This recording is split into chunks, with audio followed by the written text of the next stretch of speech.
Well, thank you. I very much appreciate the invitation, and let me make an invitation to all of you to make this as participatory as we can. And any, sort of small people or medium-sized people who you know who have sleep-related concerns, jump on in. And it's always, I think, case-based learning is the most memorable.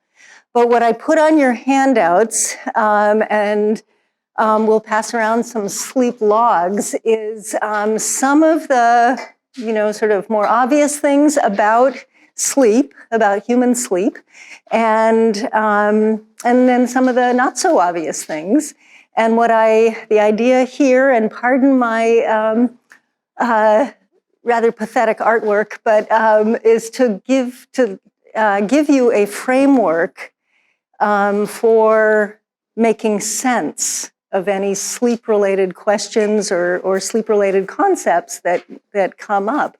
So one of the things that I spend a lot of time in clinic talking about, mostly with middle school and high school kids, is just that sleep is to be thought of as a biological imperative.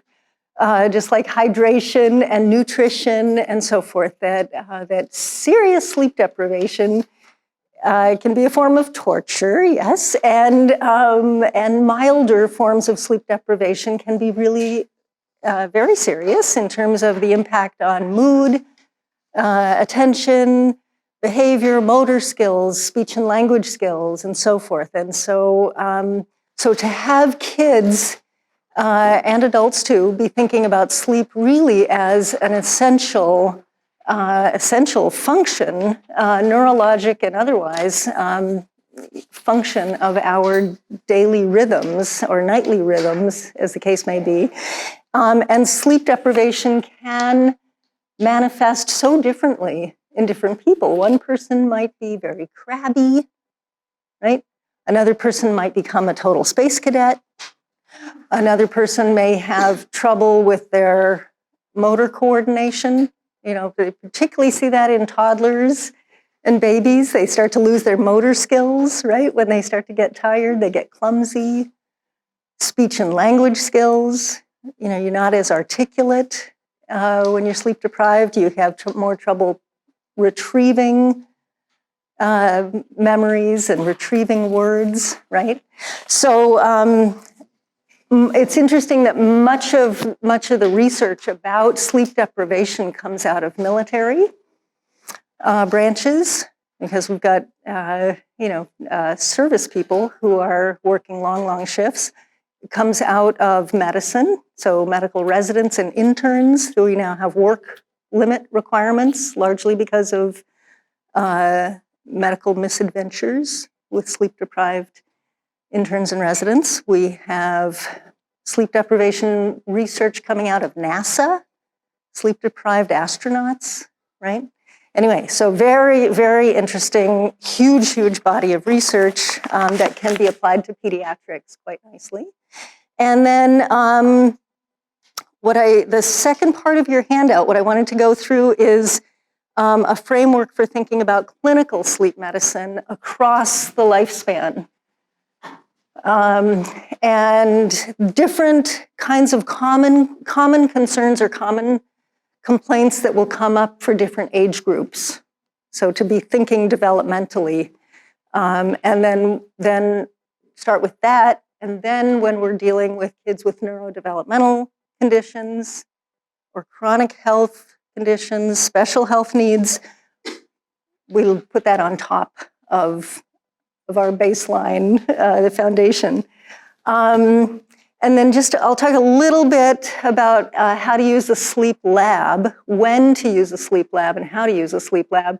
And if you haven't already had a chance to look at the little online video clip from the Gillette Sleep Lab, it's about 6 minutes long. It walks you through what to expect. It's narrated by a kid. I think it's very well done. So nothing about a sleep study that hurts, but it's a big ordeal. It's a big ordeal for kids. And so we don't put kids and families through a sleep study unless we really are worried about sleep apnea, sleep-related seizures, right? So the bulk of sleep consultation is in the outpatient clinic. Okay, and then just wanted to make a note about sleep science, that a lot of this research, sleep deprivation research, chronobiology research, sleep medicine is a very young field, and we are still learning a ton. And so it's been reading about the history of early sleep discoveries is one of the things that's sort of made me a more broad-minded but also skeptical kind of thinker about clinical science and clinical research, because nobody took a lot of the early discoveries about sleep seriously at the beginning. Nobody was like, what is this nonsense about sleep cycles? We don't have sleep cycles. Well, yeah, guess what? Hello, we do have sleep cycles. And it took a lot of overnights and a lot of very meticulous research to discover some of the basic things about sleep science. So way at the beginning. Okay, so let me introduce the framework. Okay, and so one of the very basic elements of sleep science is again, this concept of chronobiology, or circadian rhythms that really do change across the lifespan. Okay, so not 100%, but on average, little kids tend to be morning larks. High school and college age young adults tend to be night owls. Senior citizens, grandmas and grandpas, tend to be morning larks again. They tend to fall asleep, or get drowsy at 5, 6, 7 in the evening, and they tend to be early risers. Okay.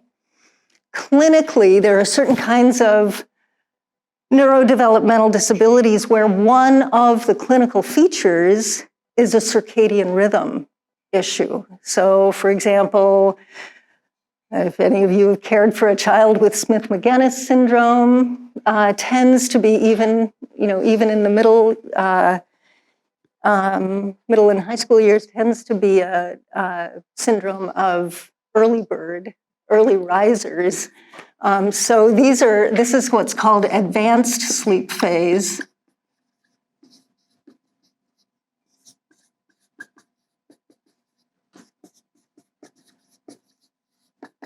And this is delayed sleep phase.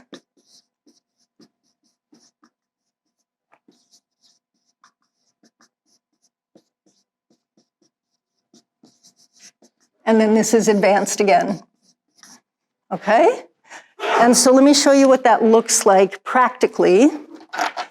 So let's say, this is the framework. Again, I apologize for my it looks Salvador Dali-esque here.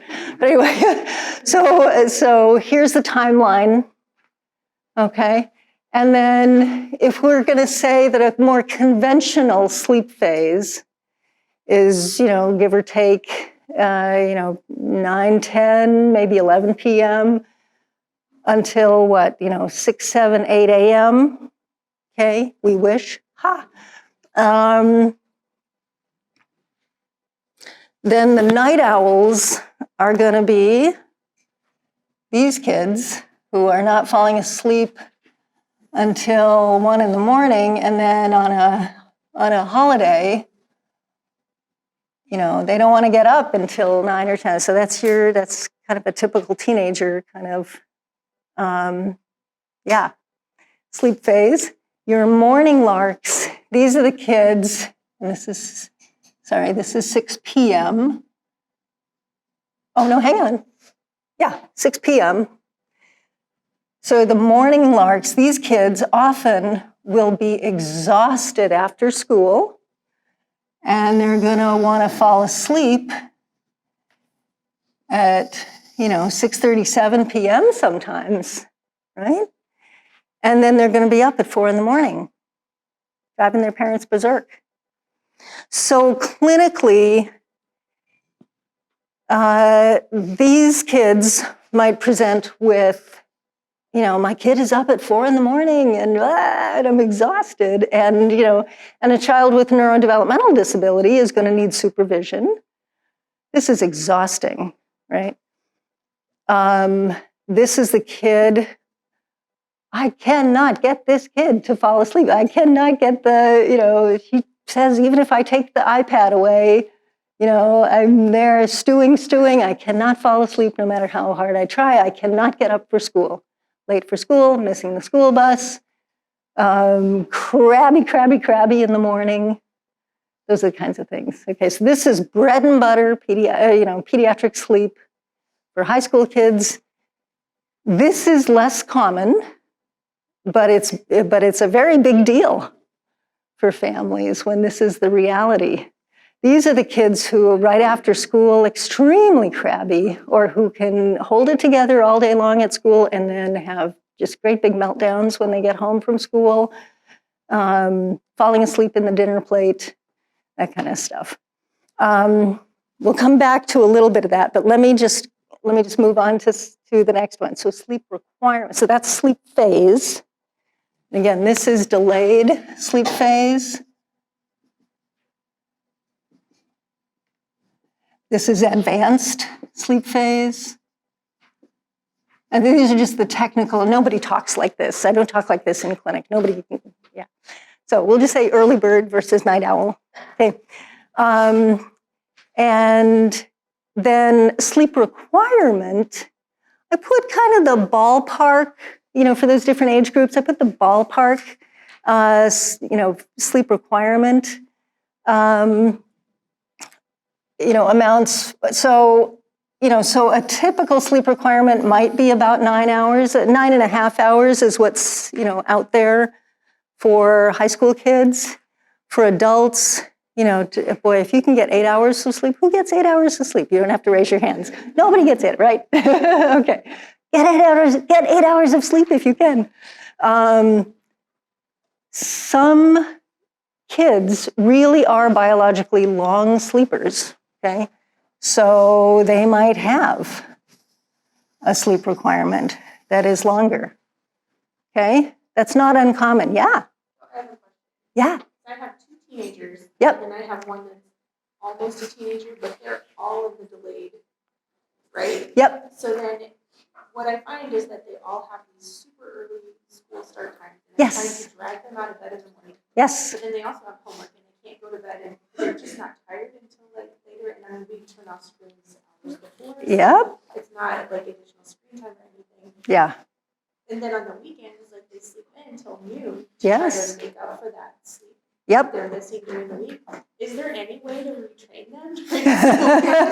Yes, there is. It's a battle. It is. It's hard. Yes. Yeah. Yeah. So yeah, there are. Let me just put a couple more things on the board, and then yes, clinically we'll go through. So the question is, with teenagers who do have that night owl rhythm pattern, and it's very difficult to get up in the morning, and then they're sleeping until noon on the weekends. But yeah, missing the school bus or arriving tardy. What do we do about that? There are some things we can do about that. So, but you are quite correct. With an early school start time, let's just say, the kid has to be out of bed at 6:30 or 7 in the morning, right? And their body and their brain wants to sleep here. Yeah, well, I'll send you home with some tips, okay? This kind of framework and these sort of visuals can be wonderfully helpful in clinic to say, look, this is not your fault. This is because you're like 16, 17 years old, and I don't have any control over your school district. But the Minneapolis public schools moved their school start time to 8:30 a.m. because of this, and that's not late enough, but it's better than it used to be, right? Okay, we'll circle back, don't worry. Okay, so this is more sleep requirement. So these are long sleepers. And this is not as common, But there are some humans who really can get by on 6 hours of sleep. It's not common. The vast majority of us might occasionally get 6 hours of sleep. Do I practice what I preach? But right.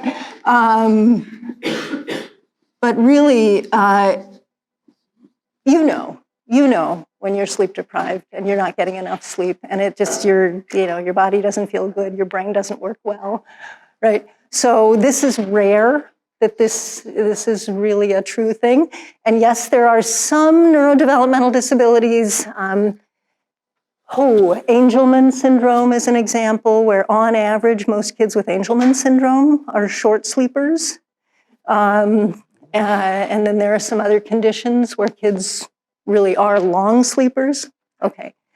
And then the last thing is circadian rhythm. Last thing is more the ontogeny. This is circadian rhythm. And then sleep architecture. So I'm going to take advanced off of here. And then we'll come back to age groups, okay? I'm going to leave delayed up there so that I make sure I answer your questions. Delayed sleep phase, by the way, as you'll note, is easier in some ways to address clinically than advanced sleep. Advanced sleep phase is actually harder than delayed sleep phase. So, okay, so sleep architecture, within this, I'm going to put wake, REM sleep, which sometimes people will refer to as dreaming sleep. Come back. And then these are lighter, deeper, deepest stages of non-REM sleep. Okay. All that this means is that our neurophysiology is a little bit different depending on where you are in your sleep cycling. So what we do is whatever our bedtime is, say 9, 10, whatever, you hang out in wake, you're drowsy, awake, you bypass REM sleep, you fall into sort of a lighter, drowsy. You ever had the experience of you're just like drifting off to sleep and you sort of jerk, you feel like you're falling? It's called a sleep jerk or a hypnic jerk. That's normal. You hang out there for just a little bit. You then fall into a fairly deep, actually pretty deep sleep right at the beginning of the night. Have you ever held a toddler, a baby or a toddler, and at the beginning they're kind of twitchy and restless, right? And if you hold them long enough, boom, then they're a rag doll, right? You could set off a bomb and they would stay asleep. Okay, that's deep, deep, deep, what's sometimes referred to as slow wave sleep. And these are basically EEG, designations. So this is, just faster frequency. This is mixed frequency usually, and so forth. Anyway, that's how they got defined. And then this is kind of simplistic, but after about 90 minutes to 2 hours, give or take, we start our first bounce up into REM sleep, and then the rest of the night, again, it's kind of simplistic here, but we might have a few dips down into deeper sleep, but we're basically cycling in and out of REM and non-REM, light REM and non-REM sleep. So if I had you wired up in a sleep lab, and I saw that you were in REM sleep and I woke you up, you would be much more likely to remember your dreams, right? So it's not that you can't dream in non-REM sleep, but you won't have the same memory. The brain is very active. The EEG patterns of REM sleep look quite a lot like wakefulness, right? So the blood flow to the brain is higher during REM sleep. The respiratory variability is irregular during REM. It's much more regular during non-REM. Anyway, so lots and lots of physiologic differences. And then in terms of making sense of some of the clinical concerns, right? A lot of us might have some of this deeper sleep when the alarm clock goes off in the morning, and you can be very, very disoriented. If your alarm clock goes off and you happen to be in a deeper non-REM sleep, you can be smack in the middle of a dream if your alarm clock goes off and you happen to be in REM sleep and you wake up out of REM sleep, right? You'll be able to remember your dream content, right? But may also be a little disoriented. Not at all uncommon for folks to have awakenings or brief arousals out of REM sleep and be temporarily paralyzed. Has that's ever happened to anybody? But there is a natural paralysis, not literal paralysis, but a natural blockade of motor function during REM sleep, so that we don't, I mean, the idea is you don't want to act out your dreams. That's a rare kind of a sleep disorder. It's called REM sleep behavior disorder. You don't want to be acting out your dreams, at least most of us don't. So clinical sleep complaints, if a little kid awakens out of REM sleep, that represents, or that may manifest as a nightmare or a silly dream. So some kids, and even pre-verbal kids, so a 13-month-old, right, who's waking up in the middle of the night and seems like they're awake, but behaving strangely, maybe experiencing some dream content. An older kid might be able to tell us that they're having a bad dream. An arousal right out of deep non-REM sleep, it's like the brain is somewhere in la-la land. They're not fully awake. That's sometimes referred to as a night terror or a parasomnia or a confusional arousal, disoriented arousal. Okay? I'm not crazy about the phrase night terror because the kid doesn't have any memory. The parent is terrorized, not the kid. Okay? So the majority of the time, if we can keep the lights down low, most of these kids, and some absolutely happy, healthy, well-adjusted kids can look panic-stricken, absolutely panic-stricken and very disoriented here. And the parents think they're psychotic because they act really frantic, but the vast majority of them will fall back to sleep and they will have no memory. An older child will say, "What are you talking about, Mom? I wasn't up last night." Right? They'll have zero memory most of the time, or just a really vague, kind of fuzzy memory for these sort of partial arousals.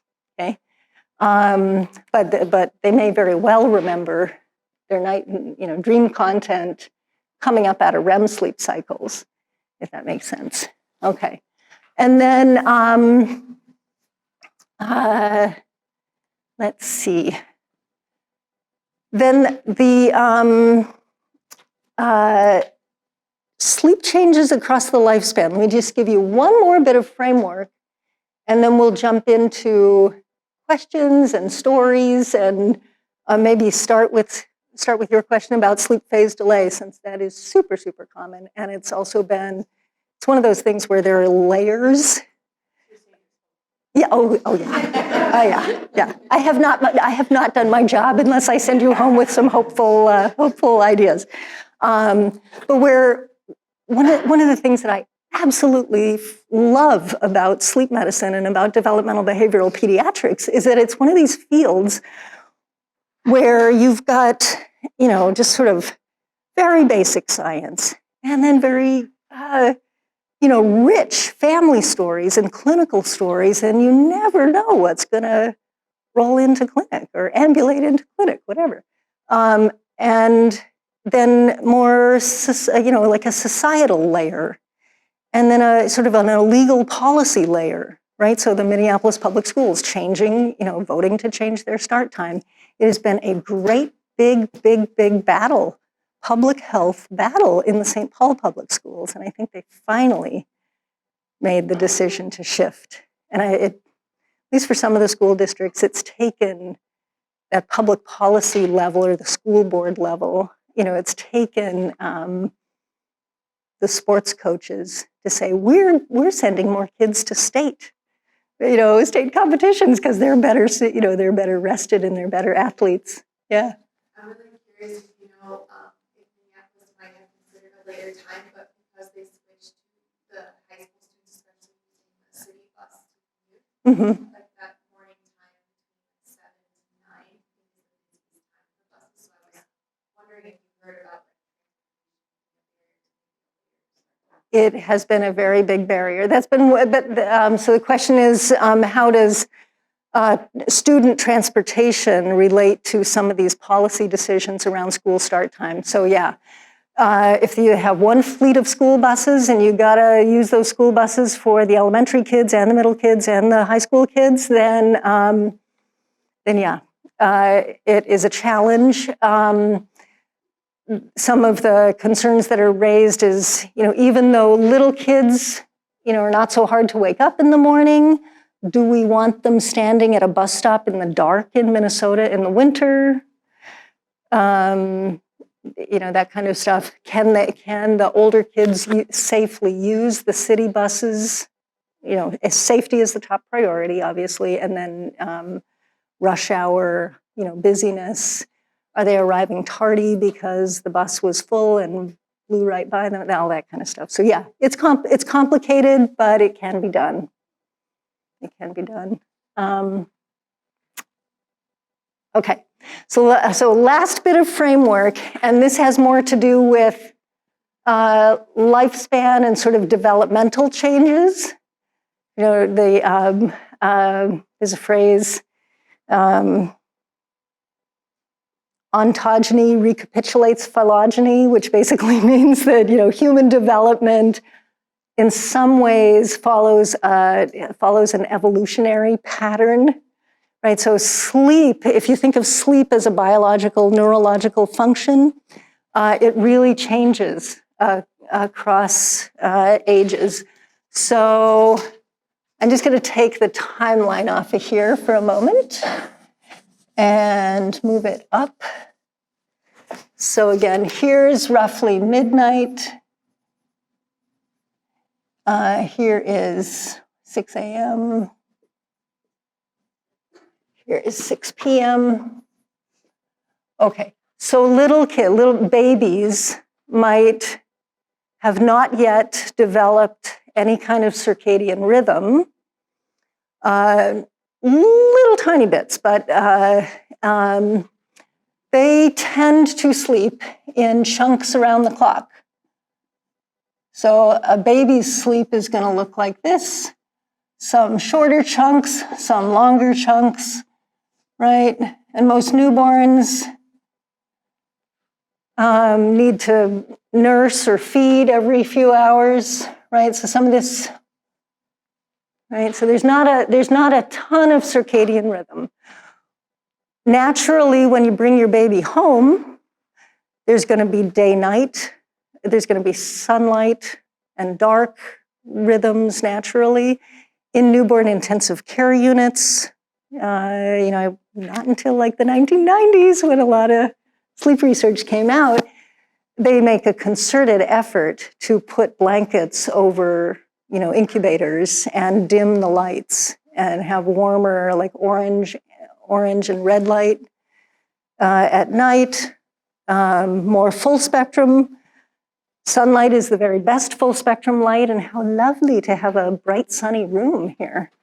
Okay, and then slightly older kids will develop a little bit more what we call sleep consolidation, right? So some of these nighttime chunks might get a little bit better consolidated, or we pray that they do, right?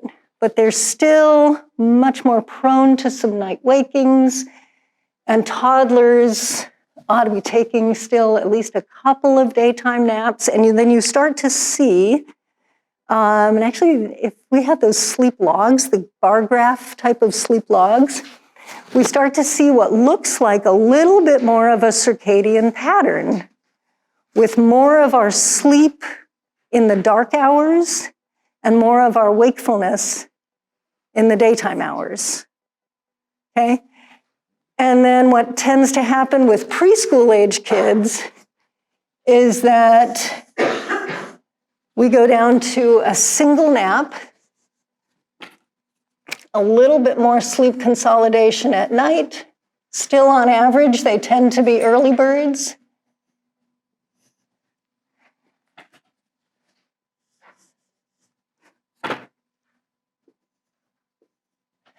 And then maybe a little bit longer single nap,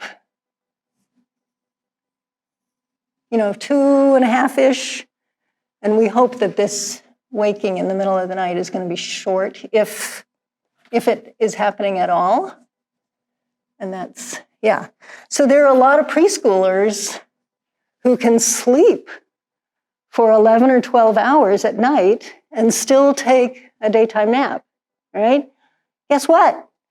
Those are the preschoolers that I do not see in clinic, right? That's not my people. My people are the ones, who are driving their parents bananas in the middle of the night, right? Or kids who will not nap, or kids who will only take little short cat naps. I cannot get my baby to sleep for more than 30, 45 minutes at a clip. Those are the kinds of kids who might pop into a sleep clinic. And then with elementary school age kids, boy, it is not at all uncommon that a kindergarten or a first grader might still need a nap, right?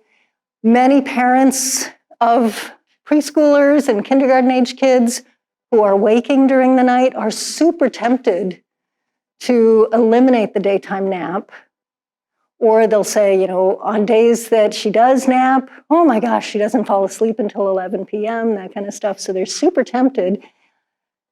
In general, for toddlers and preschoolers, it's so much better for their development and for their behavior in the evening hours to have a little bit of daytime sleep. So we might shave something off of here, but not eliminate the nap, right? I don't know about your house or if you have little kids in your lives, but we used to call like 4:30, 5 o'clock. That was the arsenic hour at our house, right? So this is really, yeah.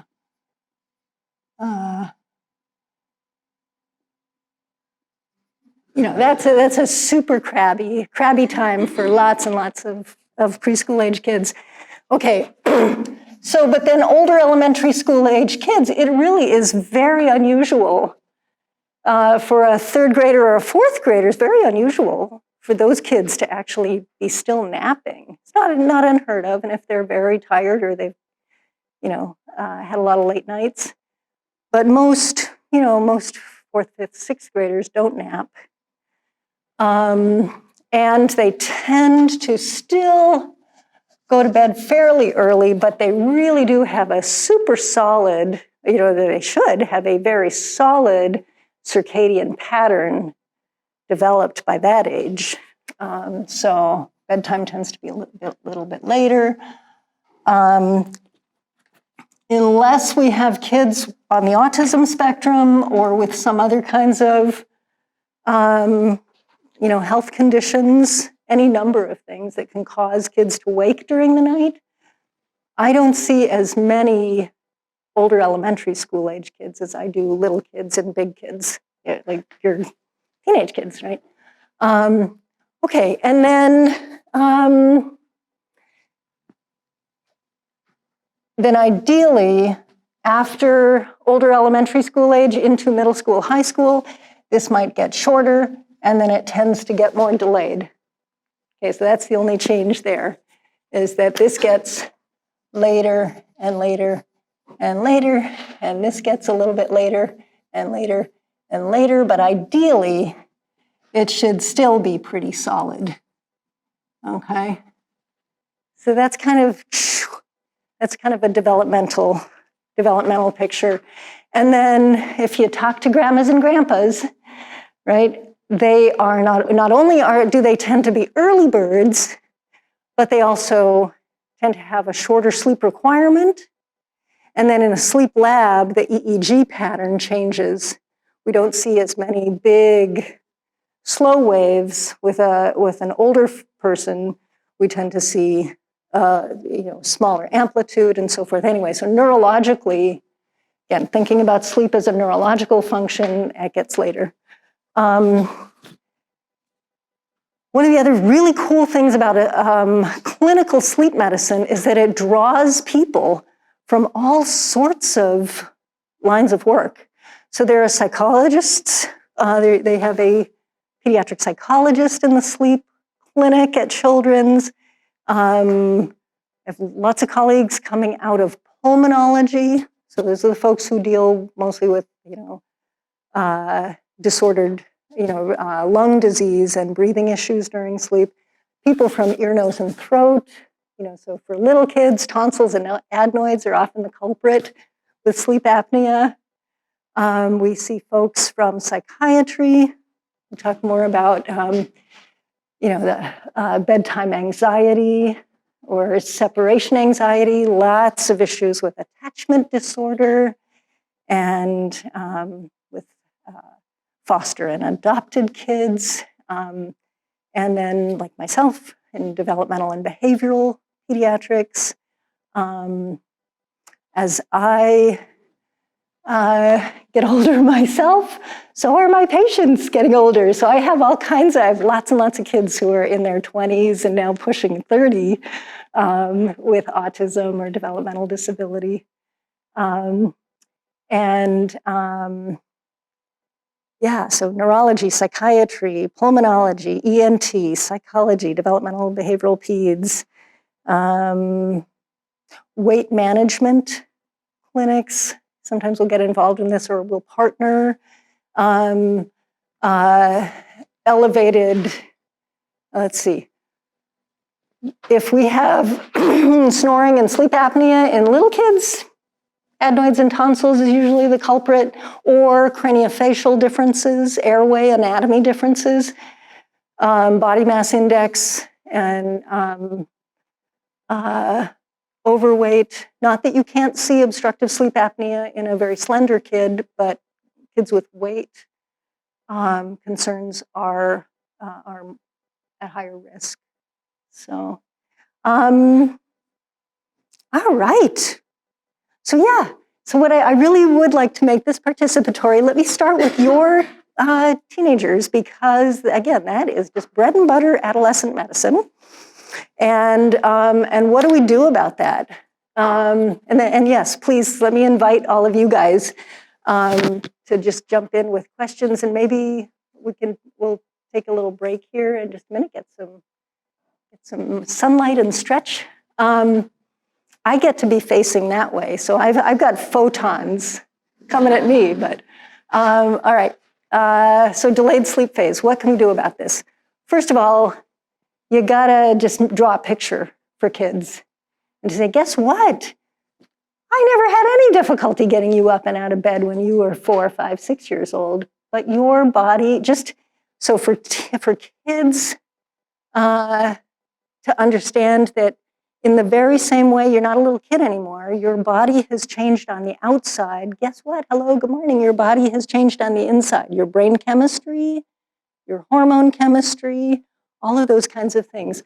Why does this happen? Well, it happens because melatonin is what tells parts of our brain to get drowsy, right? Even parts of our brain that are not connected to our eyes. Our eyes, receive the photons, and that triggers melatonin production, and that is naturally shifted a little bit later. But so for a teenager to understand this is not your fault, this has to do with various kinds of homework pressures, social pressures, electronics, and good for you for being able to turn off the electronics. But your school district has set your forced alarm clock smack in the middle of your sleep phase of when your brain and your body wants to be sleeping. And so all we have to do is put your brain and your body in a different time zone during the school year. So this is really just a time zone issue. And we use melatonin for jet lag, right? To help people get used to waking up when they want to wake up, not miss your meeting in Tokyo or wherever. And you can think about that. You can think about this as a time zone issue for teenagers. So Sunday through Thursday nights, we can give kids melatonin. And it doesn't take very much, by the way. Our brains make melatonin on the order of micrograms, right? So 1 milligram to 3 milligrams of melatonin, that's what you usually see. For little kids, melatonin usually kicks in about an hour or so, 30 minutes to an hour. Some kids will take melatonin and be just knocked out immediately. For high school kids, it's a good 3 or 4 hours before you want them to be falling asleep. Okay, so get older kids engaged in keeping the sleep logs. There are 2 different kinds of sleep graphs. So when I used to keep sleep data on my own poor children, their mother is a sleep doctor. I used to just do a diary and then maybe once a week transfer it onto the graph because that is so visual. Get them engaged. Within fairly short order, you'll be able to see how long their sleep requirement is. And again, on average, it's about 9 hours. And so, let's see. Okay, I'm gonna erase these sleep. I can draw this again if we need it. But with a high school kid, it can be so obvious very quickly if you start charting on, let's say, Tuesday night through the following Tuesday, and then what you're going to get is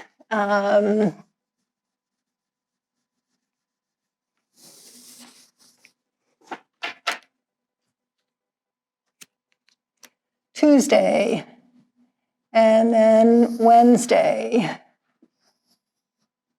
and then, Thursday, and then Friday,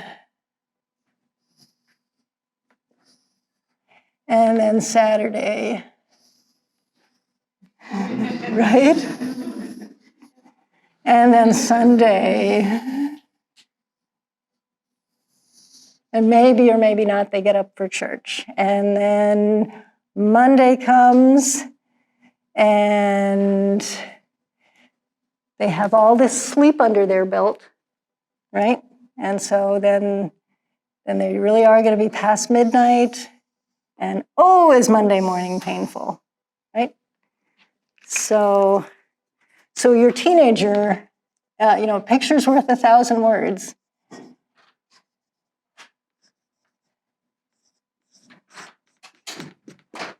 Right? So your teenager will be able to see very quickly that you're not being a creep, but you don't have any control over the school district, right? And so melatonin out here, I'm sorry, let me just show you one other thing. So very naturally, what our brains do is our brains are on kind of a 25 and a half hour clock. So if you were in a cave, and goofy sleep researchers have done this, is put kids essentially in a cave, in a windowless room, and your sleep phase will march forward by a half an hour to an hour if you don't have any external drivers. If you don't have the sun, if you don't have sunlight, if you don't have an alarm clock, if you don't have, like kids who can't tell time might know, oh, my favorite show comes on at 8 p.m. or, whatever. That kind of thing. Those are what are called Zeitgebers. It's a German word that just means external timekeepers, other kinds of influences that keep our clocks going. So naturally, Tuesday, Thursday, Friday night, you might get a little later, chunk, you got to reset. Sleep deprivation is cumulative, right? So back to what do? So low dose melatonin, start with 1 milligram, up to maybe 3 milligrams. Just to save money, you could try buying the 3 milligram size and chop it in half, okay? Sunday through Thursday night.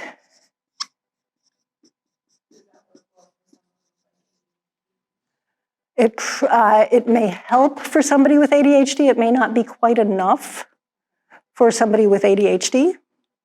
And thank you for saying that, because there are different things that you might do for a child who has sleep issues who has ADHD versus a child who has sleep issues who has bedtime anxiety. Those are the pharmacology of that, the sleep chemistry of that is really just different, and it drives our medical decision making. It drives us differently. Versus a kid who has some medical issue, when they fall asleep, they can't breathe. Yeah, that's a different treatment plan. Okay, so melatonin here. If they don't need it in the summertime, you don't have to give it in the summertime. If they don't need it on Friday and Saturday nights, don't worry about it. A little bit of sleep catch up is perfectly fine. But for teenagers, the other thing to do here is to plan something really fun with a friend that involves sunlight, right?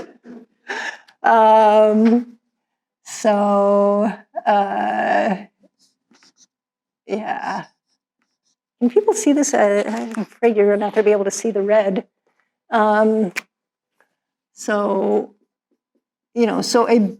Basically a reason to get out of bed, okay?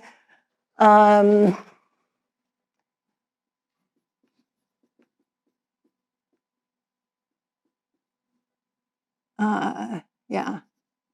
So something that forces a slightly earlier rise time. And electronics you're already taken care of, but yeah.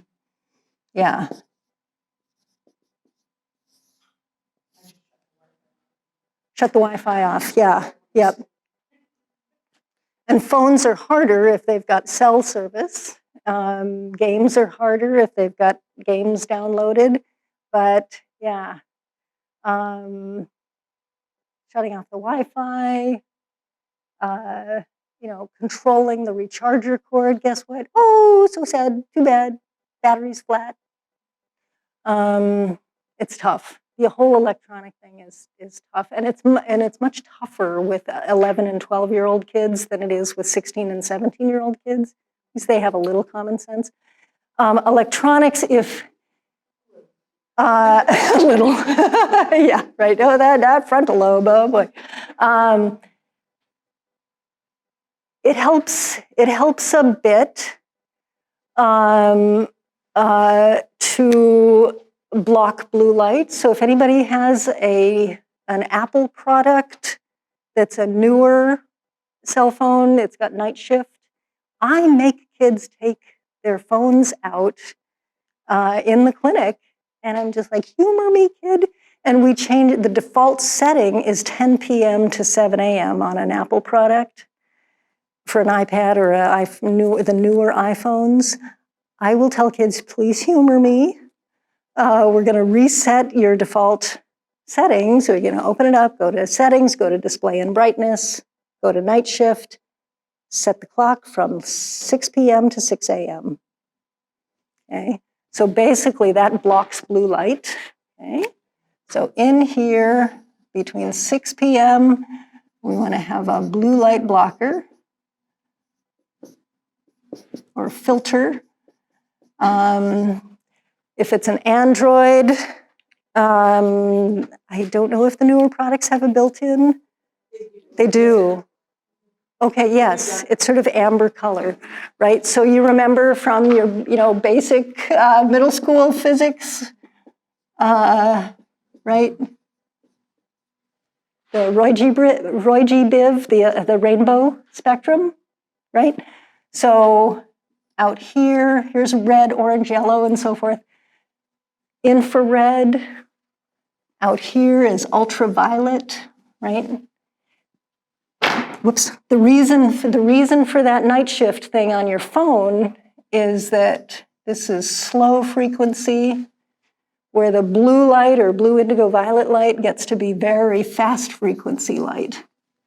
So for kids on the autism spectrum or kids who have sensory sensitivity or who are easily overwhelmed, easily overstimulated,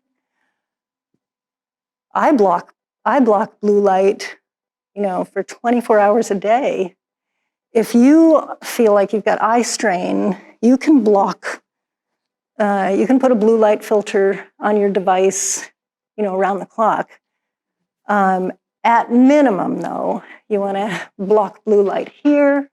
And the reason for that is that blue light prevents your brain from making melatonin, okay? And then, so block that. Exogenous melatonin, or melatonin that you swallow, works better if your brain is not already making melatonin, right? So some kids will tell me, oh yeah, I'm taking melatonin. Well, when are you swallowing your melatonin? Well, swallowing it at midnight or bedtime, right before I go to bed, midnight, that will make it worse. That will make it worse. So melatonin as soon as they get home, so 6 p.m., 7 p.m., every single night. Melatonin is not a sleep aid for teenagers. It's a brain clock medicine. It's a time zone supplement, right? Yeah. About diet. Mm-hmm. So do you make sure they're starting a baseline diet before, and so this is on top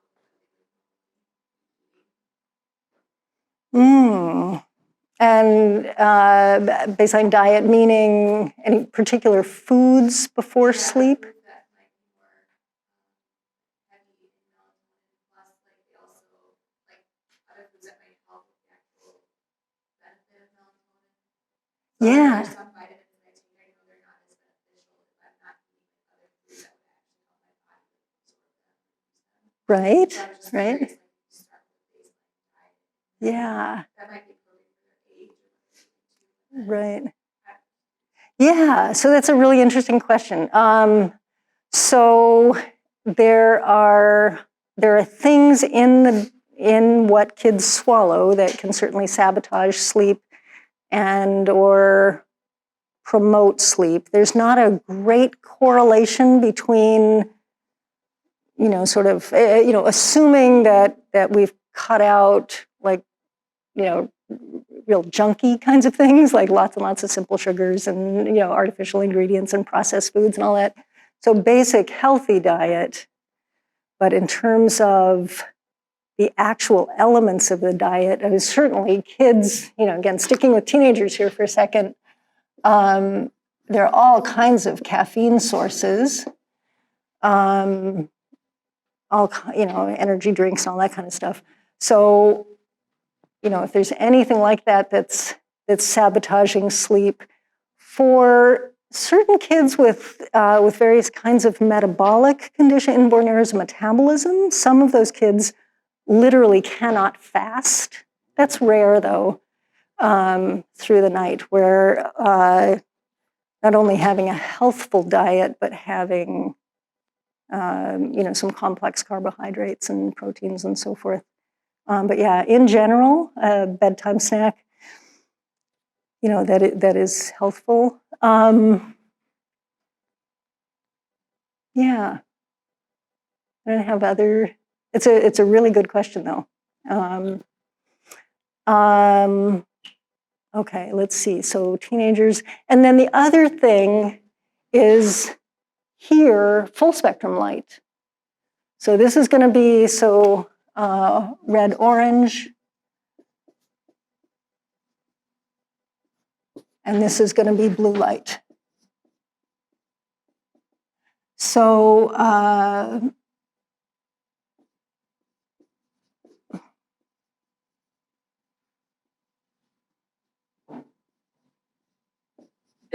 so you can buy relatively inexpensive light boxes, lower intensity than what is prescribed for folks with seasonal affective disorder, and plunk them on the bedside table. Tell kids it's okay to hide under their pillow for the first few minutes, but it just makes getting up in the morning easier. Open up the window shades. I oftentimes will hear a teenager sleeping in the basement with no natural light, all that kind of stuff. And then for kids with ADHD, sometimes we will use kind of an anti-adrenaline med if they're like really jazzed up. For kids with autism or sensory disorders, it is just so individual. The whole thing about, like the content of a bedtime snack, as long as it's healthful, whatever seems to help, go with that. If it seems to sabotage, get rid of it. Things like weighted blanket. You'll read in the article that Dr. Barnes sent around, things like weighted blankets. I've got some kids with like restless legs who wear like a little weighted ankle socks. Other kids who might just have a sandbag, sort of feels like, mom's arm or dad's arm, like right, like a sandbag across them. Other sorts of fabrics. Other sorts of noise, like white noise or slow tempo music. I used to wake my teenagers up in the morning with like very fast music, their favorite. This dates me, but it's like, Hillary Duff, remember her? Miley Cyrus, yeah, right? So whatever your kid's favorite up-tempo music is, very slow tempo music, at bedtime, or just white noise or ocean waves or whatever works. I think like a lot of people will play like tropical bird noises. I'm like, no, that's morning. Bird noises are morning noises. And then anything else that's comfortable, coolness. Yeah, go ahead. I just want to say that you actually treated my daughter for sleep. Oh. And she has autism. And the thing you taught us that made not an extraordinary difference that we would have never thought of going back to the light. Yeah. Is we had, she's afraid of the dark, and we changed our night light to all the red lights. And then we switched out, she had a digital one, we found the red light, and that made a difference since that little change. She had more, she always has some sleep challenges, but that was, without your help, we would have never figured that out. And to address the elderly, my grandma had Alzheimer's, we did that for her too, and that helped her sleep. Is that right? All the little things that you would think of. Yeah. No one, so many books are blue and the lighter, and that was like life-changing. Wow. Oh, thank you. That's good to know. Okay. Yeah, so just a red, just to reiterate your comment. So red, just the red and orange light in the ambient, the environment again. And this is why. Yeah. This is why, is that the red and orange light allows your brain to make melatonin. she can't sleep. So. Interesting. Wow.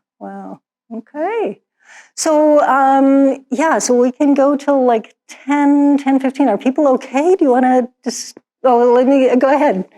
This is just kind of a comment off of what Kim was talking about, and I don't know if this fits your situation, but as a case managers, we've had some luck with high schools.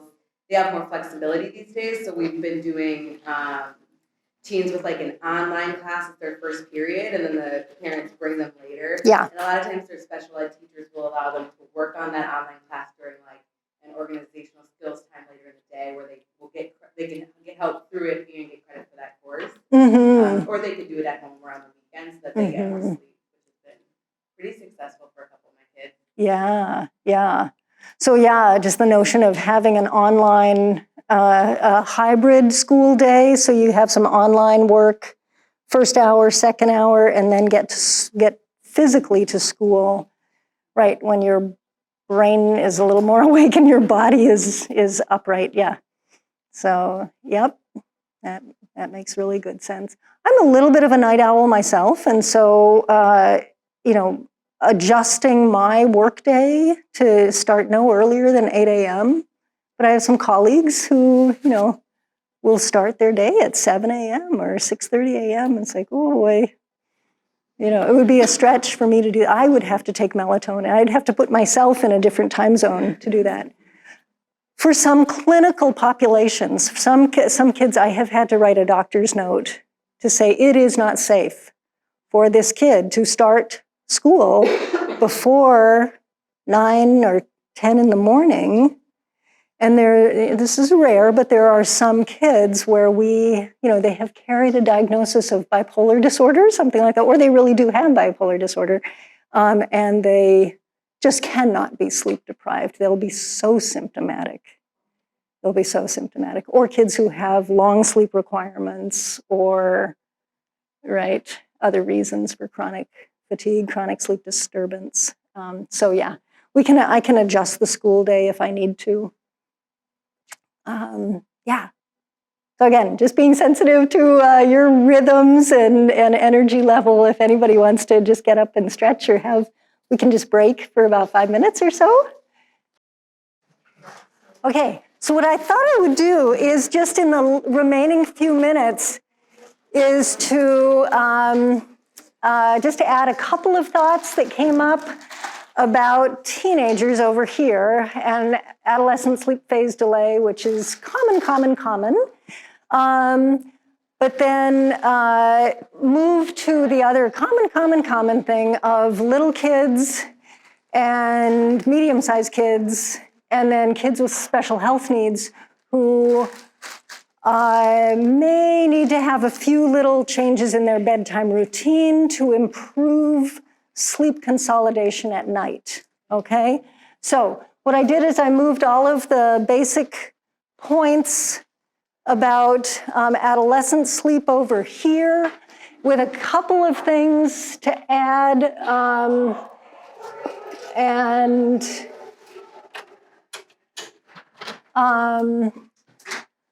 to one fellow's, your comment about nutrition and bedtime snacks and so forth. There are a couple of natural vegetable sources of melatonin, and many of my patients who really do not want to take, don't want to take tablet or gummy forms of melatonin swear by a tart cherry juice smoothie.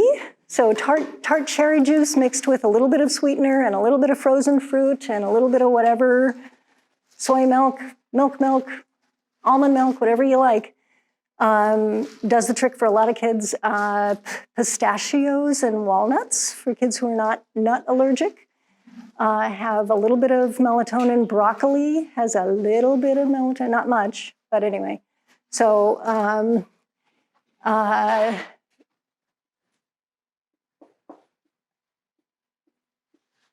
the other thing that came up is red, orange, Himalayan salt lamps are a nice solution for a lot of folks. There's a lot of marketing, And then I added amber glasses. So if you see like Olympic skiers will have amber colored UV light blocking ski goggles, right? Those block the white light, the full spectrum light or the blue light coming off the snow, right? So if kids in the evening, they're doing homework on an electronic device, can wear amber blue light filtering glasses, right? They can look like some cool Olympian while they're doing their homework. And then a question came up about the reliability of Fitbit or activity trackers. And basically what those kinds of trackers are monitoring is activity, is movement. And it can be an approximation of sleep-wake rhythms. And so to get REM and non-REM sleep cycles, basically that what they're picking up is activity and restlessness, and even the movement. If you have your iPhone on the mattress, it'll pick up the movement of respiratory irregularity versus respiratory regularity in non-REM sleep. Okay, so irregular versus regular. But yeah. It's interesting that that's even display, as I was telling you. Yeah.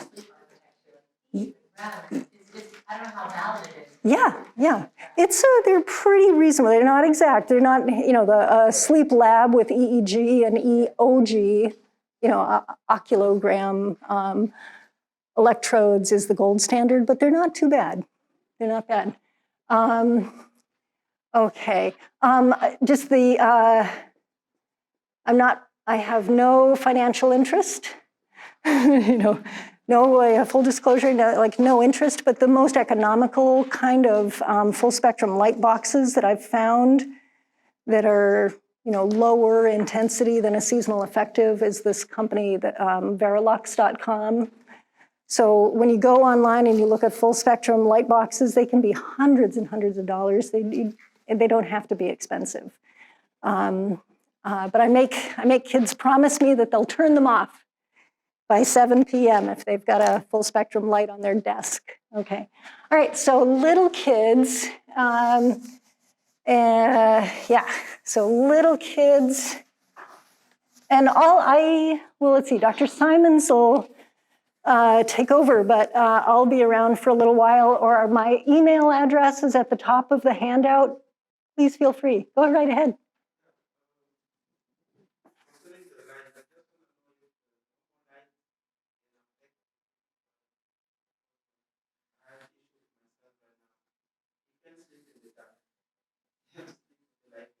Uh-huh. Uh-huh.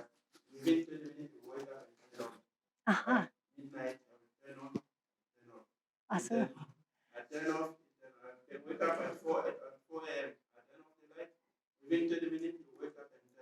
Got it. Okay.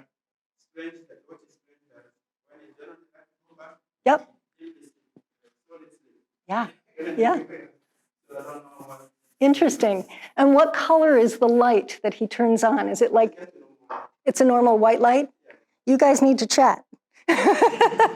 So how about just run, don't walk to your local whatever, Menards, Home Depot, whatever, and get some red LED or red light bulbs. To the extent that you can, engage your son in, tonight, should we put in the orange light bulb? Should we put in the red? Which one do you want? We're going to change it out because that's not so good for your brain. But then you can just leave it on all night. Don't even worry about it. And then he won't be anxious or disoriented when he awakens. Right? It's easy. Anything about child development, it's easier said than done, right? But to the extent that you can engage him, we're going to do a science experiment, and we'll tell your teacher about it or something like that.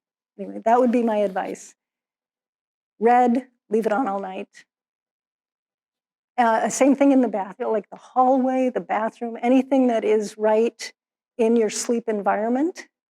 So, and again, the question is about the color, or a child who sleeps very well in the dark, makes sense, but then awakens and flips on the light. And that's a great segue to just my final comments about little kids and what we refer to as sleep onset associations. So I'm going to take teenagers out of here.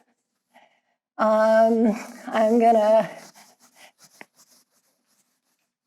switch this out. This is going to be little kids. And here is bedtime. Here is sleep onset. And then here's an awakening, here's an awakening. And what we want to try to do is diminish this gap. So you want to have some kind of, I think any child development person is going to tell you, routine, routine, routine, predictability, predictability. Anytime our lives are more predictable, less scattered, your stress level comes down, right? You're going to be able to relax better. But that your comment about light, that's one of many, many, many examples of what we want to associate with sleep onset, right? So this phrase, and again, this is kind of professional lingo. I don't use this lingo in clinic so much, but we all have things that we associate with drifting off to sleep, right? So many of us might have music, we might have a special pillow, a special comforter. For kids might have a special blankie or a lovey or a stuffed animal or a light. They might fall asleep in the light. Did your son fall asleep with the lights on? Yeah. He does, okay. So the idea here is that we want the conditions at 8:30, 7:30, 8:39, whatever their bedtime is. We want the conditions in the sleep environment here to be identical to the conditions of the sleep environment here at 2 in the morning, at 3 in the morning, right? And so one of the very funny things about preschoolers, and so toddlers and preschoolers, is that a toddler who is said to be a good sleeper might arouse just as often as a toddler who is a terrible sleeper.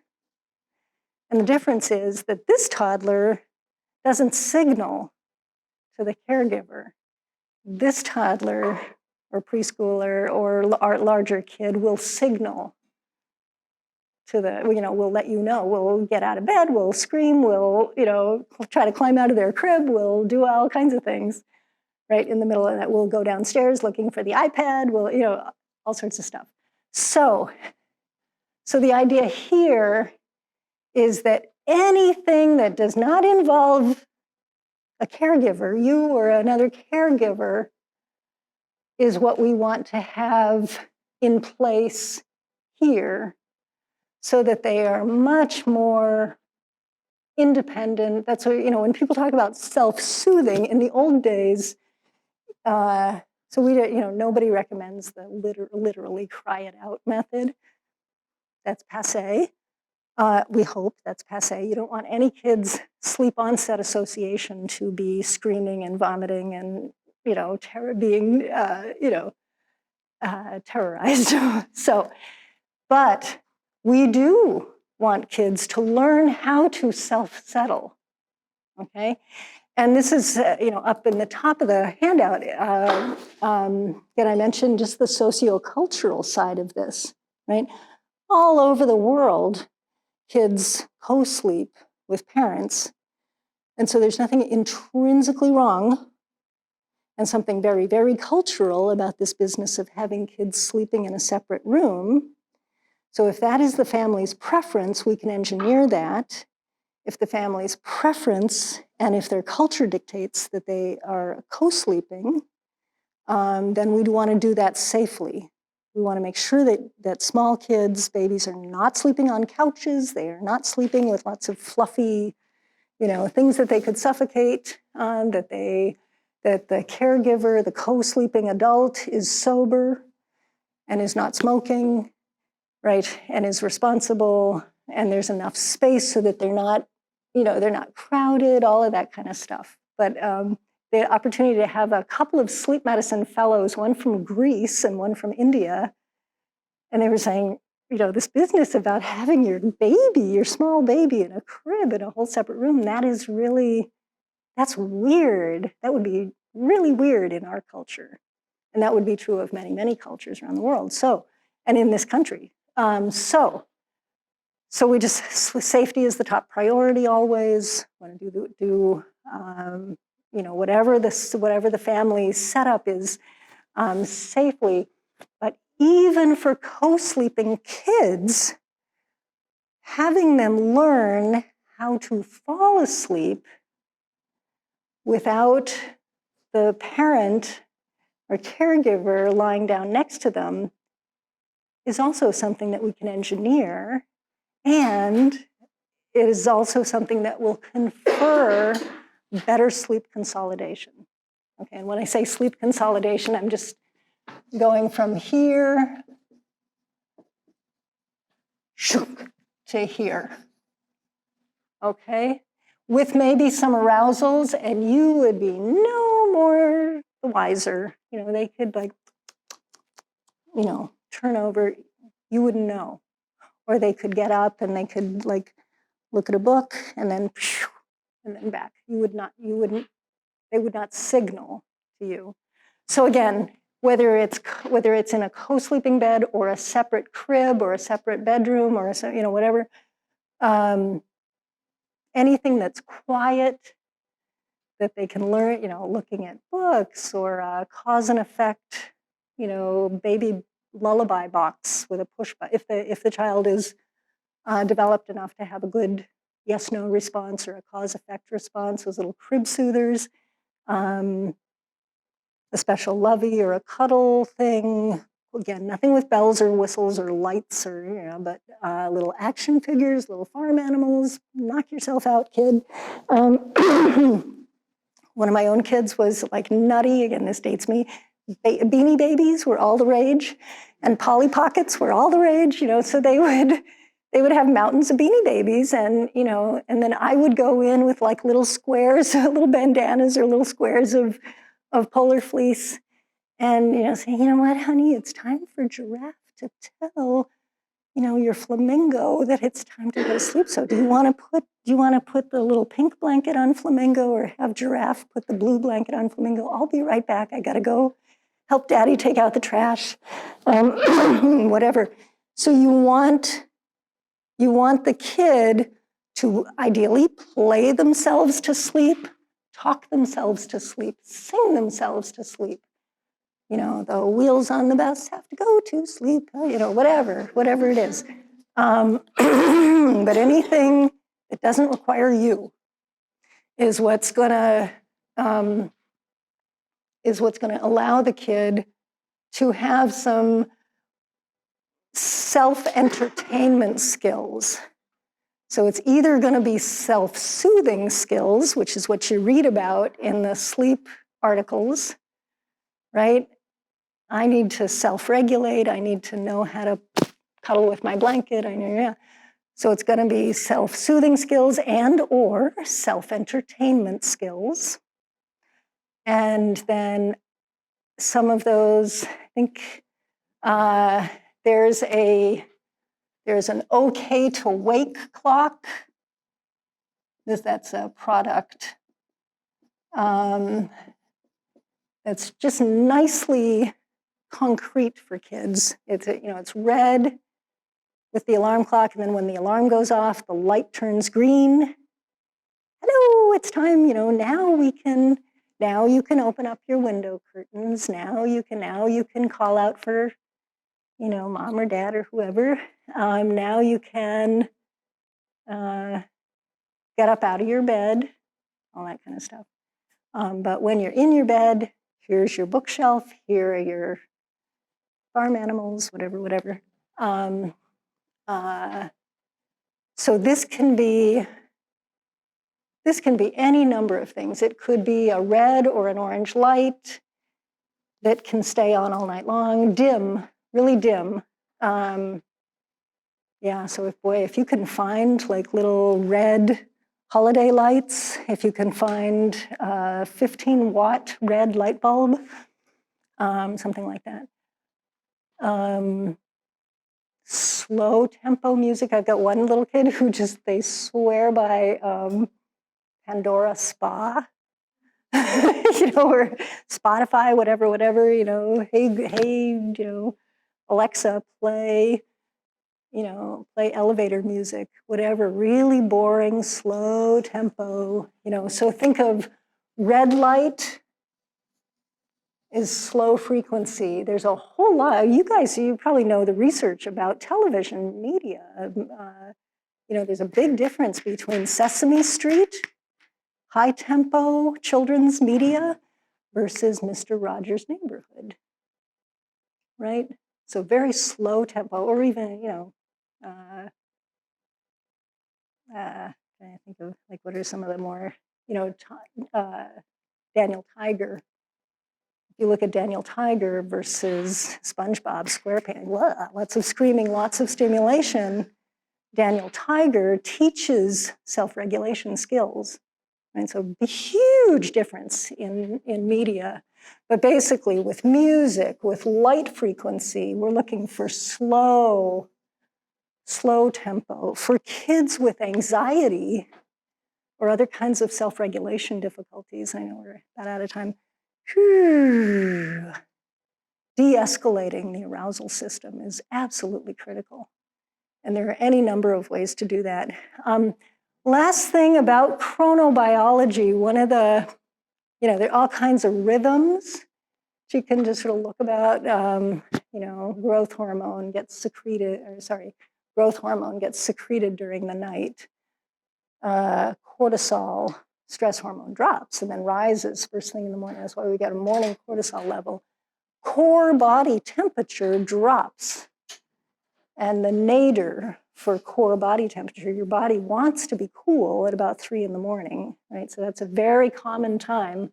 So one mom just, so this is, this is sort of reptilian, about 3 o'clock in the morning. Low temp, what I mean by that. And during REM sleep, our internal thermostat goes offline. So anyway, one mom, I never heard this before, but it was brilliant. She told me what she does with her little kid with autism is she takes his special blanket, throws it in the dryer. I never thought of this. And it is nice and warm and cuddly. And she runs upstairs and she cuddles with him for a little bit. And very naturally, of course, his little blankie, he falls asleep with this nice, warm, cuddly blankie, but he no longer wakes up at 2 or 3 in the morning because, of course, the blanket has cooled off. And his body is allowed to cool off, and so he's now sleeping through. But all the red light thing, weighted blankets, think of all of the senses for those sorts of things. Anyway, that's been my most recent aha. So I am always learning from the practical experience of families and the spectrum of challenges of just all sorts of kids on the autism spectrum or developmental disabilities, ADHD, sort of a hyperactive, very, very hyperactive kid who's just not responding to melatonin alone might be something, an extremely anxious kid who's not responding. So, so some of the cognitive behavioral techniques are the first line. Behavioral therapy, you'll read in the article that Dr. Barnes handed around, that's necessary, absolutely necessary, but it might not be sufficient for certain clinical populations. And then we take it from there on a case-by-case basis. So All right. I think I want to be respectful of time. If I hope this is useful information. So do please feel free to email me. I'll help if I can.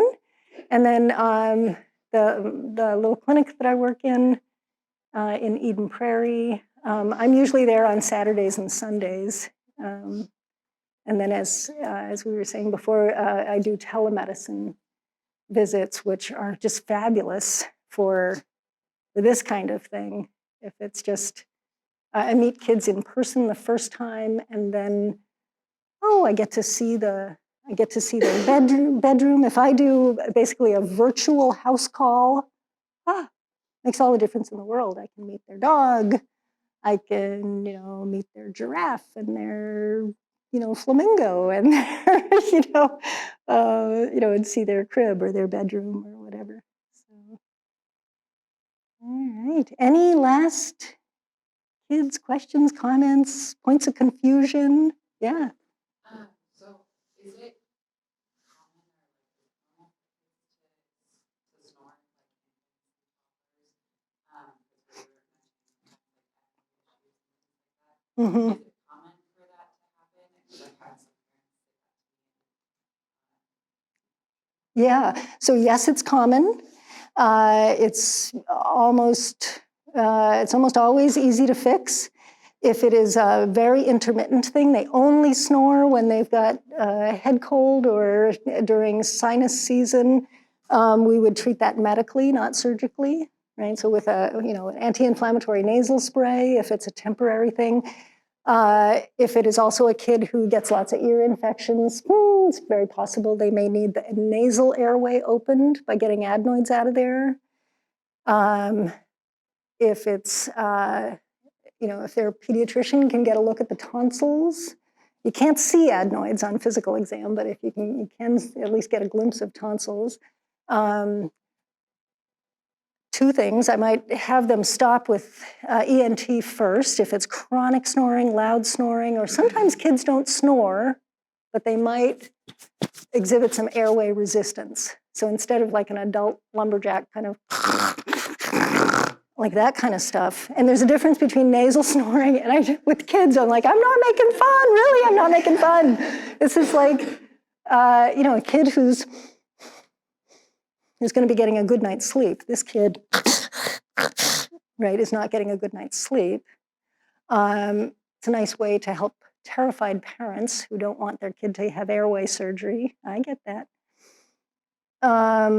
Some kids don't snore, but they might have some airway resistance, like, right, where they're breathing against a little tiny straw, kind of. Then yes, see an ENT first. Chances are they breathe nice and quietly when they're wide awake and all of this musculature is open. And then when all of that relaxes, that's, right? So I tell the parents to take a little video clip and bring it to the ENT doctors. And then the ENTs, these days, I'm making that the first stop, because then the ENTs can say, yeah, this is a no-brainer. This kid has 4+ tonsils. You're right. I don't need to put you through the hassle of a sleep study. But the ENT and or the parents and the ENT together can say, yeah, we'd really like to have a formal sleep study to see how severe this is. Or our insurance company is insisting on the sleep study before you do any surgery, expensive surgery, anyway. So yeah, but take a cell phone video clip so that then it's like, okay, I see what you're talking about. So snoring's not normal. Yeah, it's not normal, and it can interfere with sleep quality. So this is really all about sleep. We've been talking more about sleep quantity and sleep consolidation, but yeah, sleep quality is huge. So any medical thing, the other like common medical things are, eczema and, any kind of skin condition that would have a kid like itching all day long. Asthma, anything that would have a kid coughing. Come on in. We're just wrapping up with questions. anything that would be skin-related, coughing, snoring, sleep apnea, motor, motor jerking, motor restlessness, seizures. Kids who have epilepsy must sleep. That's why they get sleep-deprived EEGs, right? Seizures are more common in sleep-deprived kids. If you have epilepsy, man, do you have to be a good sleeper. Okay, let's go ahead and stop there. And email, feel free. You're more than welcome to email questions. So thank you very much.